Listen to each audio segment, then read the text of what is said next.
This morning, but many of you already know that America's job machine is going stronger than ever, fueling a strong recovery and opportunity for hardworking women and men all across this great country.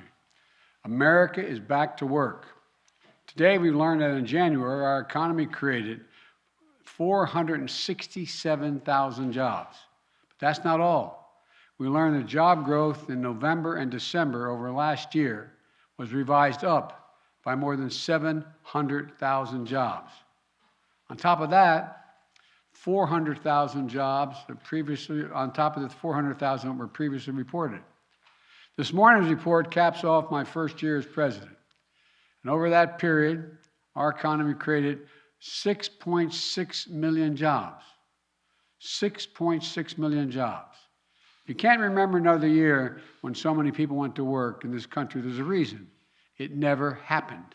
Take a look at the chart. You can look at the last, all the way back to President Reagan. Look how many jobs we've created in an average per month.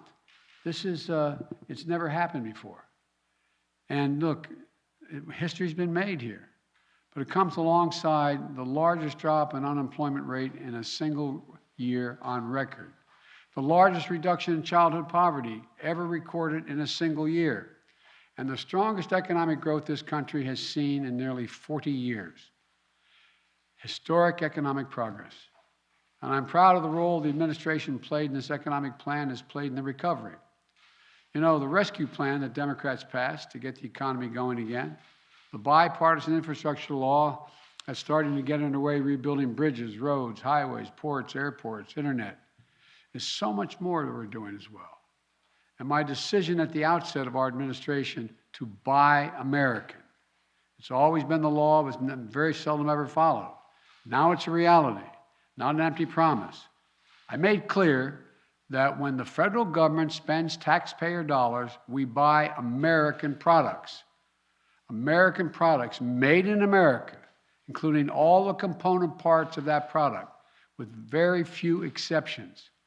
With the support of the American private sector, our business leaders and entrepreneurs, our workers, our union leaders, they've all come together like never before in my days in Washington.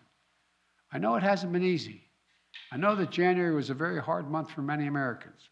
I know that after almost 2 years, the physical and emotional weight of the pandemic has been incredibly difficult to bear for so many people. But here's the good news. We have the tools to save lives and to keep businesses open and keep schools open, keep workers on the job, and sustain this historic economic comeback.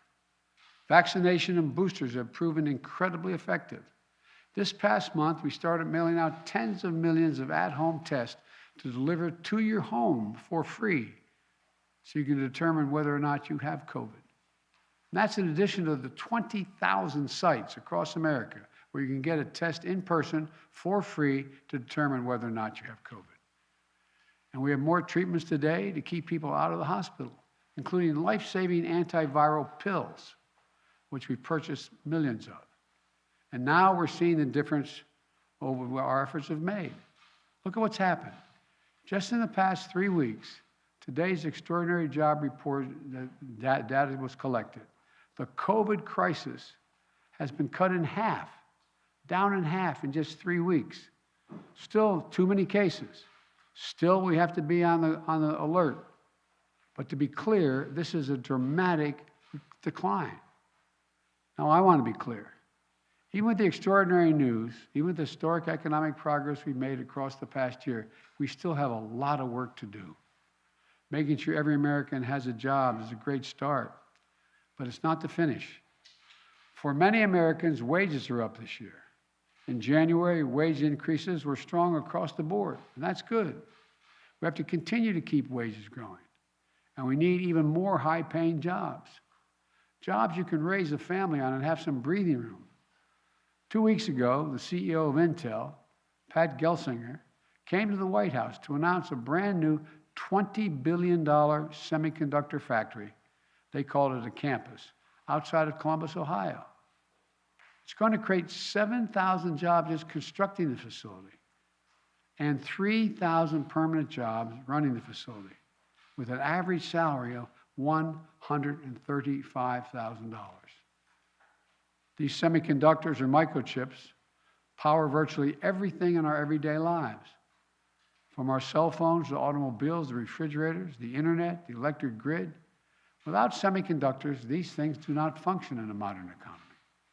So the spin-off of this is going to create thousands of additional jobs as well, helping us build more American products in manufacturing automobiles, appliances, and so much more.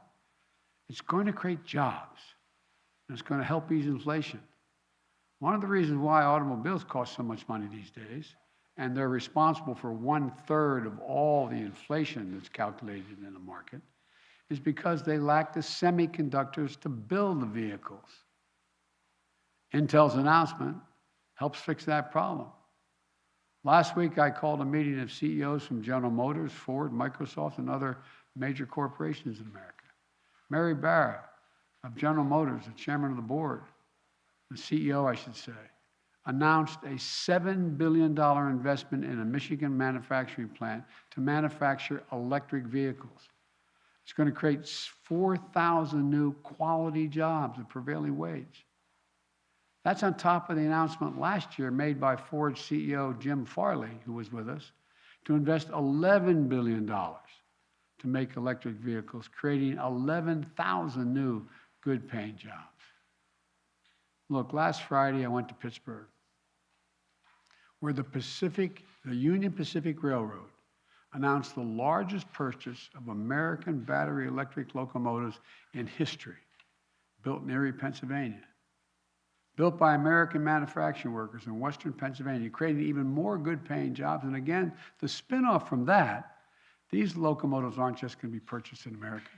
Countries around the world, because it's going to be the best product, are going to purchase them. American-made electric vehicles made in Erie, Pennsylvania. Good-paying jobs. Look, we all know we're in competition with the world.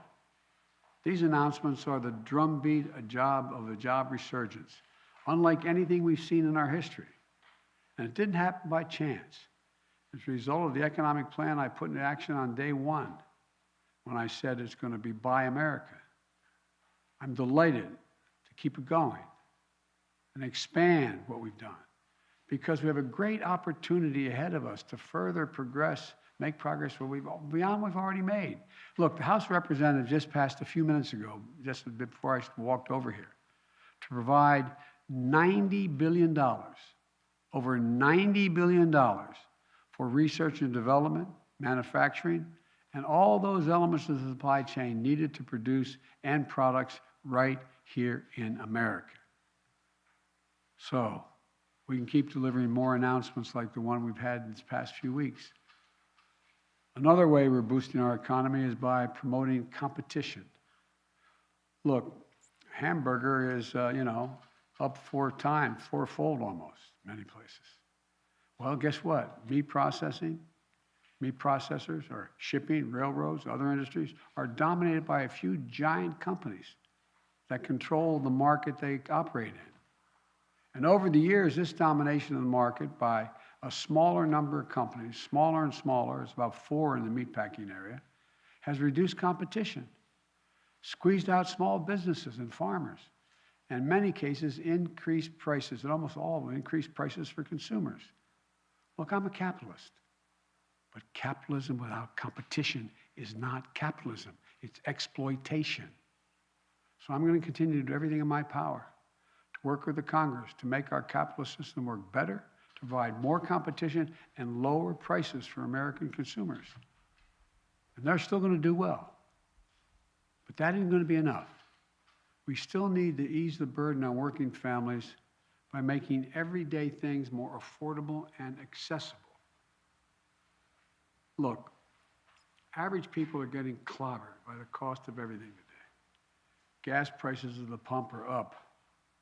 We're working to bring them down, but they're up. Food prices are up.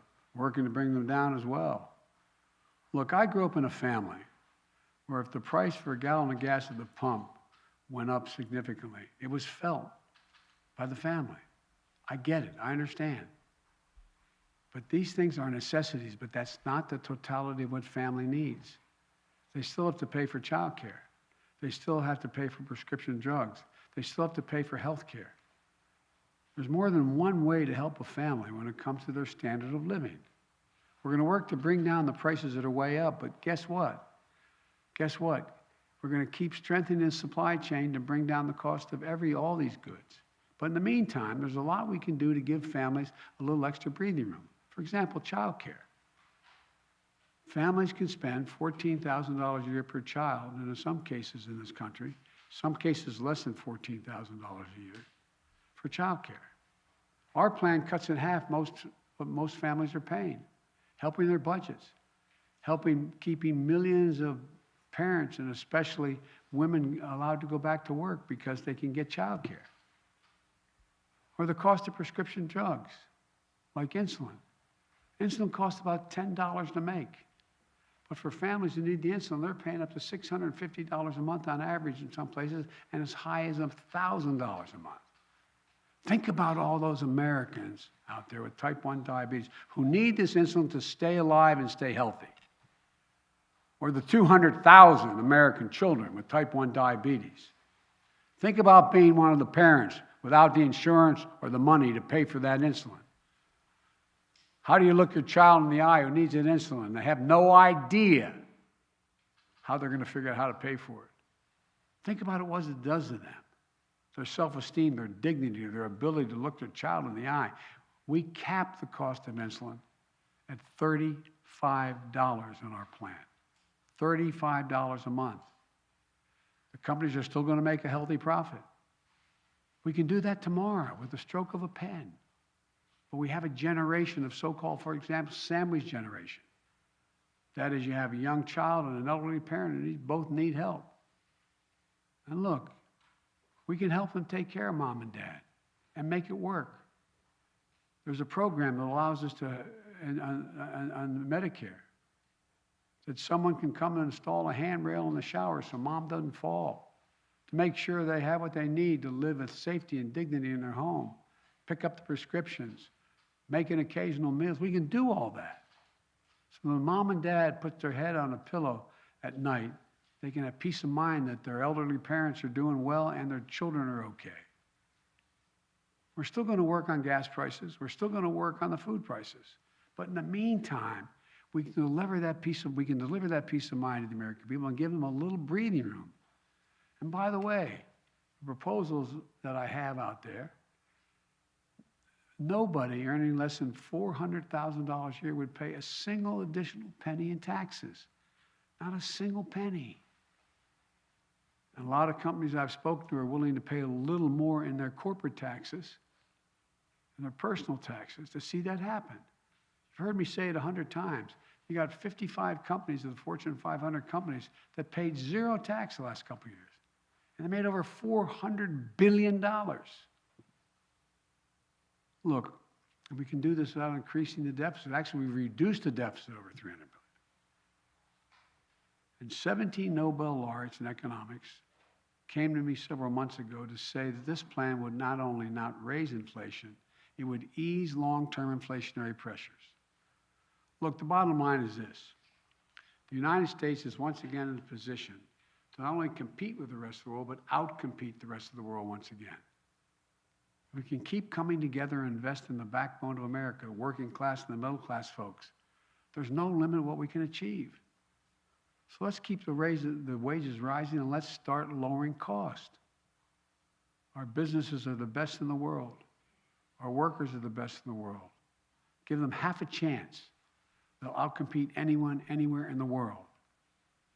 We can have a quality of life for working people that they deserve at the same time. And by the way, the middle class, when it does well, when the working class does well, everybody does well. Everything is better for the wealthy, the super wealthy, and the slightly wealthy. Nobody gets hurt. So let's face these challenges head on. Let's keep building a better America. I want to thank you, and God bless you, and may God protect our troops. Thank you. Mr. President. Mr. President. Your response to Putin and Xi, sir. Genocide against Uyghurs.